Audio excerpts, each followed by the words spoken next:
Tunggu sekejap lah. Belum masuk. Tu.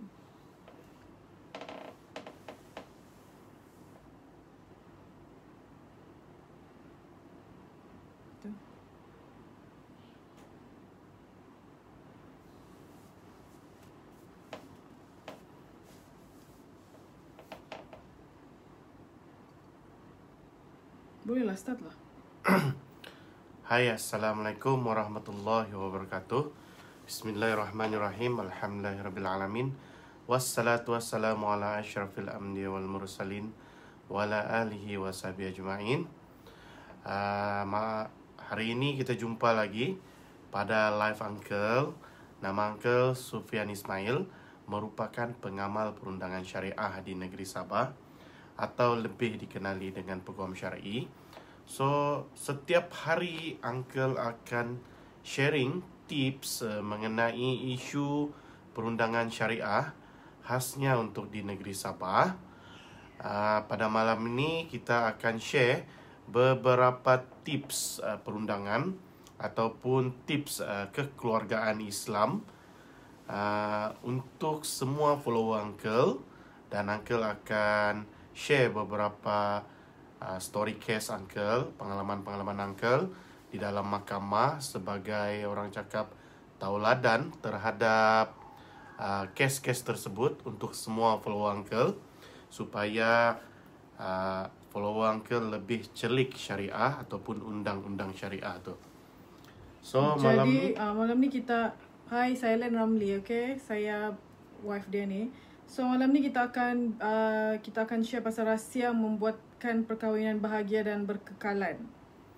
Sebab rahsia dan tip perkahwinan ni dia selalu jadi persoalan besar dalam fikiran suami dan isteri. Jadi dia buat satu perkara yang mudah untuk dibuat. Jadi pasangan yang sudah berkahwin macam lama, so macam 30-40 tahun tu, itu adalah satu pencapaian untuk pasangan-pasangan ni. Jadi satu tips untuk bahagia yang kita boleh cuba di rumah ialah kita meraihkan perkara-perkara yang kecil yang kita lakukan berdua, walaupun dia kecil. Contohnya macam meraihkan kejayaan dalam karier. So maksudnya di sini adalah kita try buat satu maksudnya untuk meraihkan apa-apa kejayaan yang dibuat bersama. Tidak kisahlah bahawa wife tu makan ke dinner di mana-mana mengikut bajet sendiri, asalkan kita ada membuat satu penghargaan terhadap pasangan kita. So ini salah satu yang semakin pudar dilakukan oleh pasangan, terutamanya yang orang cakap sudah lama kahwin. Kalau dulu rajin bawa orang cakap celebrate atas mungkin wife kan naik pangkat ke, ataupun wife dapat orang cakap tu APC, anugerah cemerlang ke, benda-benda begini perlu ada penghargaan. Tidak kisahlah penghargaan tu dari segi ikut bajet. Kalau kita ada bajet lebih, mungkin kita beli bawa tempat makan yang special kah. Contoh mau pergi, kalau Sabah ni pergi seafood Gayang kah, pergi mana kah, mungkin boleh bawa pergi hotel kah makan. So benda-benda begini nampak remeh-temeh, tapi dia ni merupakan satu tindakan yang membuatkan pasangan kita tu rasa dihargai. Dan lepas tu dia rasa ada orang yang mau kongsi kegembiraan tu bersamanya. So benda-benda beginilah yang sepatutnya pasangan tu istiqomah bikin sampailah tua. So jangan hanya kongsi hal sedih-sedih je, tapi kita juga kongsi hal yang bahagia lah. Jadi baru meriah. So yang second ialah percintaan yang penuh gairah. Apa tu? Cuba explain lagi tu apa percintaan sexual lah, sexual. So bab-bab begini selalunya yang menjadi masalah adalah golongan yang orang cakap 40 above. 40 ni mungkin kurang lah, yang 50 above lah. Dorang ni mungkin akan dorang punya hubungan intim tu sudah semakin pudar. Tapi apa yang menjadi realiti dia, semakin orang tu tua, semakin dia ingin menambah bini. Hah? Menambah bini? Ya, jadi benda macam gini sepatutnya kadang-kadang kita mempersalahkan si suami itulah. Maksudnya kalaulah contohnya hubungan intim ni dijaga daripada awal hingga ke akhir tua tu, kemungkinan si suami untuk berpoligami ni mungkin tipis lah. Sebab apa? Dari segi yang tadi tu first pun sudah okey. Yang kedua, orang cakap hubungan suami isteri tu bersama di atas katil tu pun perlulah dijaga. Sebab benda-benda begini, kebanyakan orang Malaysia kita ni dia malu untuk berkongsi ataupun berbincang bersama pasangan mengenai isu hubungan intim ni. Bagi dorang ini merupakan satu perkara yang tidak perlu dibincangkan. Tapi akibatnya benda inilah yang menyebabkan banyak perceraian berlaku disebabkan oleh hubungan intim. Sebab seks bukanlah satu-satu benda yang penting dalam perkahwinan, tapi keintiman fizikal tu dia memainkan peranan juga. Ya, betul. Sebab kalau mengikut kadar perceraian disebabkan oleh hubungan intim ni agak tinggi juga. Sebab Uncle pernah handle beberapa kes perceraian disebabkan suami gagal memberikan nafkah batin terhadap isterinya dalam tempoh yang lama. Dan isteri juga pernah diceraikan disebabkan isteri itu tidak mampu memberikan hubungan intim terhadap suami, menyebabkan si suami itu menceraikan isteri dia dan berkahwin dengan wanita yang lain. Jadi bab hubungan intim ni juga perlu dijaga atau sentiasa berbincang di antara satu dengan lain supaya hal-hal ini tidak menjadi punca perceraian. So, poin ketiga ialah saling menghargai antara satu sama lain. Poin ketiga adalah saling menghargai. Sebab kebanyakan pasangan ni kalau semakin lama dia semakin sudah orang cakap tidak ambil kisah. Kalau Contohnya dulu dalam cakap terima kasih lah. ya, selalunya ucapan terima kasih tu agak kurang apabila perkahwinan tu sudah lama.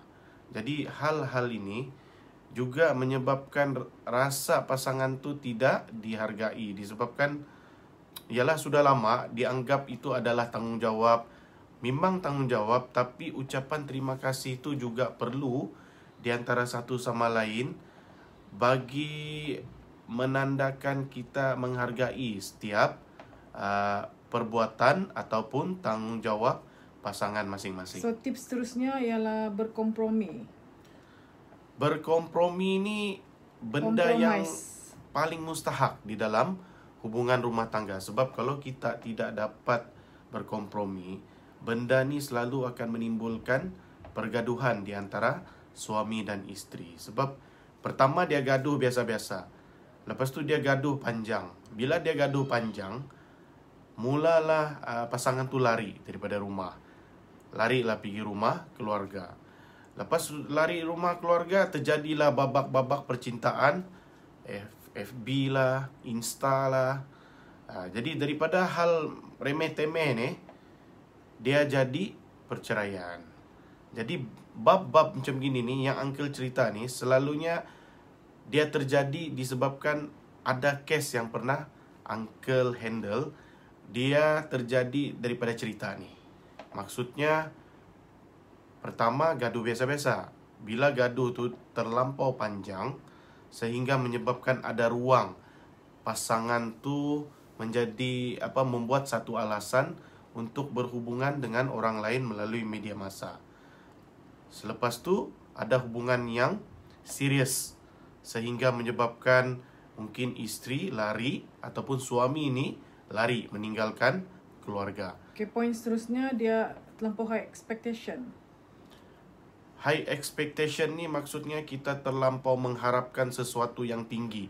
Contoh, si isteri ni mengharapkan suami dia boleh bagi yang lebih, padahal kemampuan suaminya pada masa itu cuma setakat mungkin level 2. Tapi isteri dia mengharapkan level 8 ataupun level 10. Jadi hal-hal demikian, apabila tidak ada perbincangan, terlampau mengharapkan sesuatu yang tinggi daripada pasangan tu, ini juga menyebabkan ketidakpuasan di antara satu sama lain. Si suami mau mengharap bini dia ni lawak, lepas lawak banyak duit, lepas banyak duit rajin lah kono. Semua sebenarnya harapan atau expectation ni mustahil untuk seorang pasangan tu dia completely sempurna. So kita ni kena ada, orang cakap, saling bantu-membantu atau tutup-menutup kelemahan masing-masing. Janganlah kita terlampau expect yang tinggi terhadap pasangan kita. Tak kisahlah suami expect isteri, isteri mau expect tinggi sama si suami. Jadi tips terusnya menghargai setiap kenangan indah yang dilakukan bersama. Ciptalah momen untuk kita ada kenangan yang indah. Contohnya dalam perkahwinan ni mesti ada satu memori kita yang indah masa kita bersama-sama. Contohnya buat satu mungkin kita pernah bercuti bersama pasangan kita, mungkin kita ni pernah bermulan madu ke apa. Semua memori-memori indah ni masa bercinta ni cuba refresh balik kan. Contoh yang ada selalu yang orang buat anniversary, that's good. Maksudnya kita cuba untuk mengingati kita punya hari perkahwinan, mungkin hari pertemuan. So benda-benda ni mengungkit balik, mengimbau kembali kenangan-kenangan lama yang indah tu. Itu juga merupakan satu langkah untuk membuat hubungan tu lebih intim di antara suami dan isteri. So semoga sharing ni dapat memberi manfaat kepada semua follower Uncle.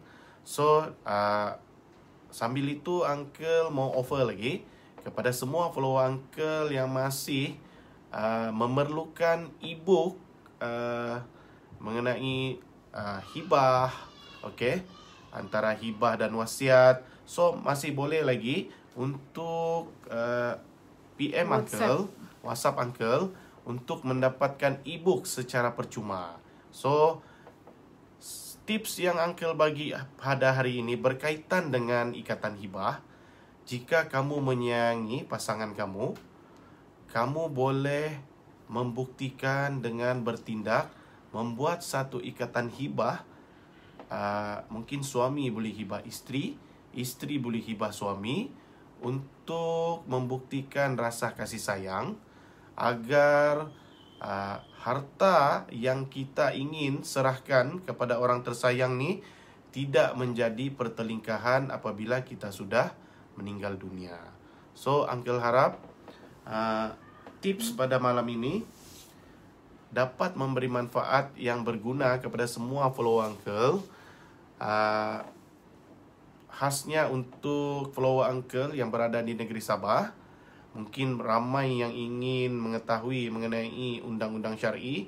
Bolehlah PM Uncle pada bila-bila masa atau WhatsApp Uncle. So Uncle akhiri sharing kita pada malam ini dengan Assalamualaikum warahmatullahi wabarakatuh. Kita jumpa lagi.